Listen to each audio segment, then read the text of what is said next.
नमस्कार मित्रों, एक बार फिर स्वागत है आपका एक नए विचारों की कड़ी में।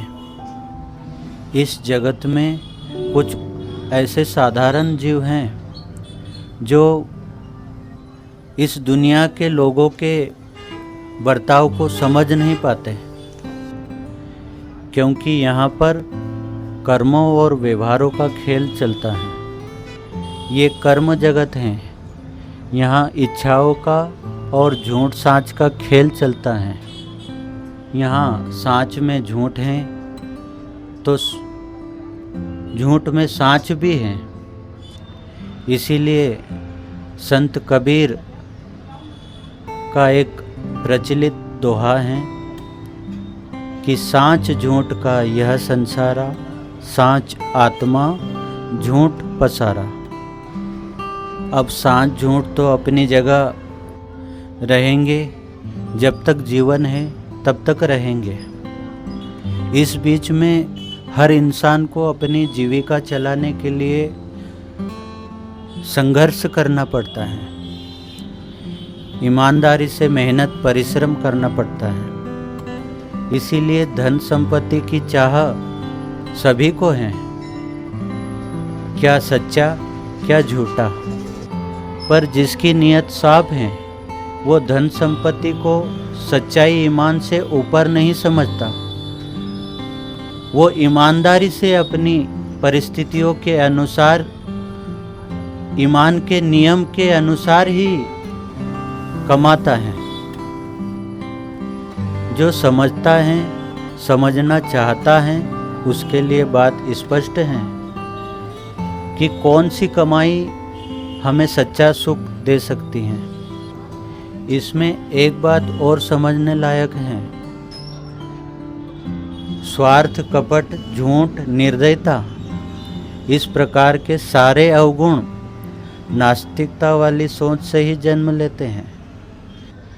जो आत्मा परमात्मा को मानते नहीं, नकारते हैं, ऐसे लोग पूरी तरह से मन के अधीन होते हैं और मन तो चलायमान है, विषय विकारों में रस लेता है। वो जीव की निर्मलता से अलग अपना साम्राज्य चलाता है। इसीलिए संतों महापुरुषों ने मन को ही काल कहा है और मन ही बुद्धि का परिष्कृत रूप है। बुद्धि में चतुराई, चलायमान स्थिति और स्वार्थ बसा है, लालच बसा है, तो समझो उस मानव ने अपने मन को समझा ही नहीं है, अवगुणों से मुक्त नहीं किया है। पर मानव अपने अवगुण छुपाने के लिए जानकार भी बहुत हैं। आज जो जितना सच्चा दिखाई देता है वो अंदर से इतना ही झूठा और मक्कार है, ये हो सकता है। और जो गलत दिखाई पड़ता है, गुस्से वाला दिखाई पड़ता है, वह अंदर से उतना ही सच्चा और ईमानदार है। वो गलत इसलिए है कि वो झूठ को झूठ और सच को सच कहता है।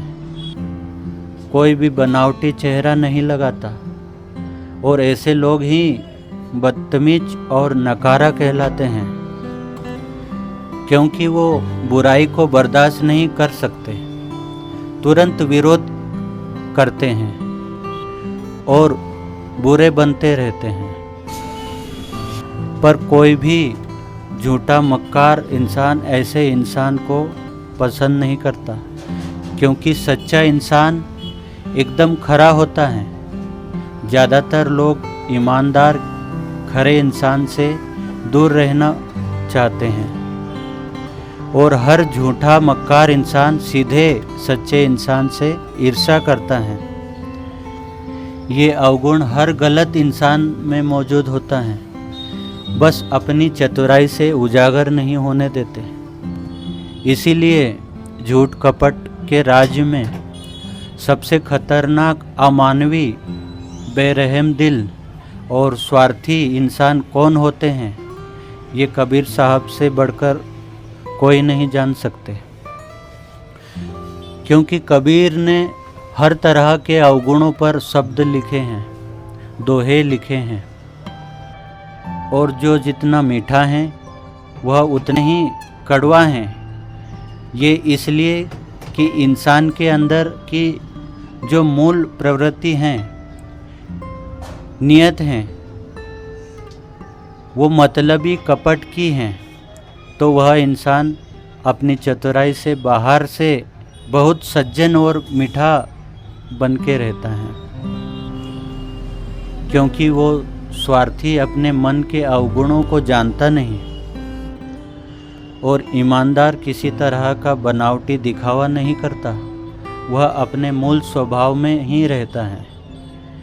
यही कारण है कि बुरे व्यक्ति को उसके स्वभाव से कोई परख नहीं सकता कि वो बुरा है या भला, और बुरे लोगों की बुरी नीयत आसानी से पता नहीं चलती, ज़्यादा दिन साथ रहने से ही धीरे धीरे पता चलती है।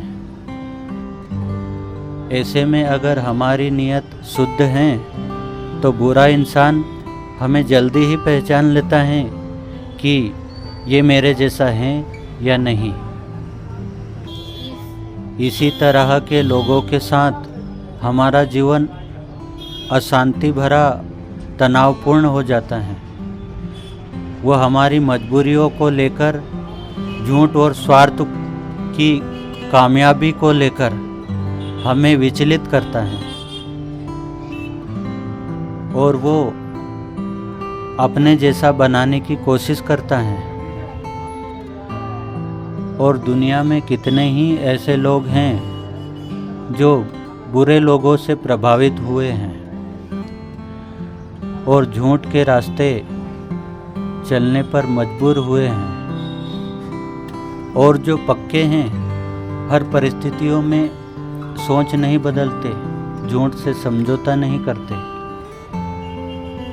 तो ऐसे में झूठे लोग हमारी रिस्पेक्ट करना बंद कर देते हैं, यानी हमारी कदर नहीं करते, हर जगह नीचा दिखाने की कोशिश करते हैं ताकि हम उनके जैसे बन जाएं या उनके संपर्क से अलग हो जाएं, और वो अपने मन माने कर्म करते रहें, हम उसमें अड़चन ना डालें। इसीलिए झूठ की नींव भी ऊपर से बड़ी मजबूत होती हैं, पर अंदर से खोखली ही होती हैं। आखिर में बुरे लोगों का परिणाम विधि विधान के नियम के अनुसार उनके बुरे कर्मों की सजा उनके लिए गंभीर और असहनीय होती है। और इसीलिए किसी भी हालात में अगर ईमानदार अपने जीवन काल में अपनी ईमानदारी और सच्चाई नहीं छोड़ता, तो आखिर में जीत उसी की ही होती है। जीत यानी संतोष, शांति, धैर्य, आनंद, हमें सब कुछ प्राप्त होता है। इसीलिए कहते हैं सांच को आँच नहीं। बस मेरे विचार यहीं तक मैं विराम देता हूँ। नमस्कार और धन्यवाद सुनने के लिए।